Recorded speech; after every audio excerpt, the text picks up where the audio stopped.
Hello, shape feel নিয়ে আমরা এর আগেই কাজ করেছি। আজকে আমরা শেপের আউটলাইন নিয়ে কাজ করব বা লাইন নিয়ে কাজ করব। তো আমাদের আগের দিনের কাজটা এখানে ধরা আছে, একটা রেক্ট্যাঙ্গেলও আছে এবং সাথে সাথে একটা লাইন্স আছে, এটা দেখছি আমরা। এখানে আমরা যদি কাজ করতে চাই তাহলে আমাদেরকে অবশ্যই ফরম্যাটে ক্লিক করতে হবে। শেপ ফিল নিয়ে আগের দিনে আমরা কথা বলেছি, কিন্তু এখন শেপ আউটলাইনে এসে দেখি কি অবস্থা। শেপ আউটলাইনের মধ্যে আমরা দেখছি এখানে ওয়াইডটা এখান থেকে কমানো বাড়ানো যায়। মনে করুন এটা আমরা এই পরিমাণ বাড়িয়ে দিলাম, এই ওয়াইডটা এখান থেকে মোটা হলো আগের তুলনায়।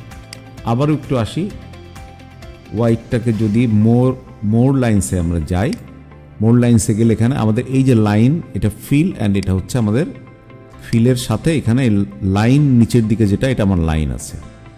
তো সলিড লাইনের ওয়াইড এখানে এইটা আছে 4.5 পিটি পয়েন্ট। এই পয়েন্ট আমরা বাড়াতে থাকি,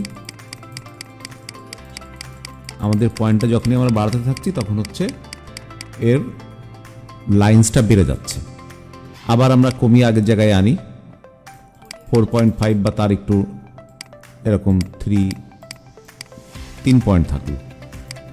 তাহলে এখান থেকে আমরা লাইনটাকে চেঞ্জ করতে পারি। আবার আমি ফরম্যাটে গেলাম, লাইনটাকেও আমরা এরকম বিভিন্ন কালারের লাইন করতে পারি ইচ্ছা করলে। এই কালারটা আমরা চেঞ্জ করে ফেলতে পারি। শেপ আউটলাইন, এটার কালার এখান থেকে নিয়ে এটাকেও চেঞ্জ করতে পারি।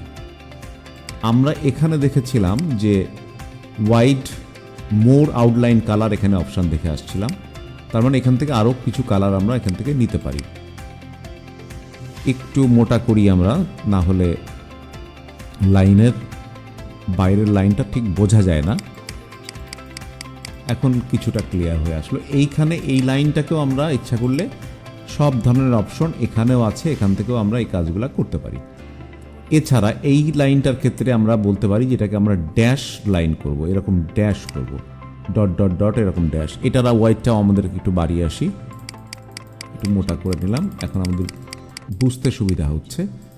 এখন আমরা এটাকে যদি আমরা ড্যাশের পরিবর্তে ডটেড আছে, স্টার আছে, রাউন্ড ডট আছে, এরকম রাউন্ড ডট করা যেতে পারত, অথবা এটাকে আমরা ড্যাশ করে দিতে পারতাম, এরকম ড্যাশ ড্যাশ ড্যাশ, অথবা এটাকে আমরা আরও আউটলাইন অপশন আছে এখান থেকে এইগুলো করতে পারতাম। মোর লাইন্স, এগুলো মোর লাইন্স পাচ্ছি আমরা। এখানে একটা বিষয় দেখি আমরা, সেটা হচ্ছে স্কেচেস অপশনটা এখানে দেখছি না, বাট অ্যারো আছে। আমরা একদিকে অ্যারো, দুইমুখী অ্যারো, অথবা এরকম অ্যারো, এই ধরনের শেপেও এখান থেকে চেঞ্জ করে ফেলতে পারি। লাইন্স কালার সম্বন্ধে, লাইন্সের অন্যান্য অপশন সম্বন্ধে ডিটেলস জানা হলো। নিশ্চয়ই সকলের বুঝতে অসুবিধা হয়নি। সকলকে